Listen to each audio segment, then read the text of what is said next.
It's an enormous piece of seaweed and it's edible. You can pick all these little rings of kelp and they're really good. Salty and crunchy. But the best thing to do with bull kelp is pretend you're Indiana Jones.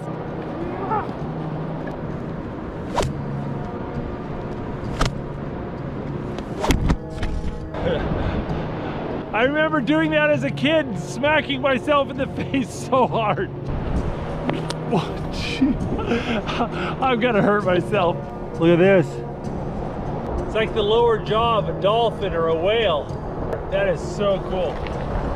You know, it's getting late. I'm gonna make a little dinner.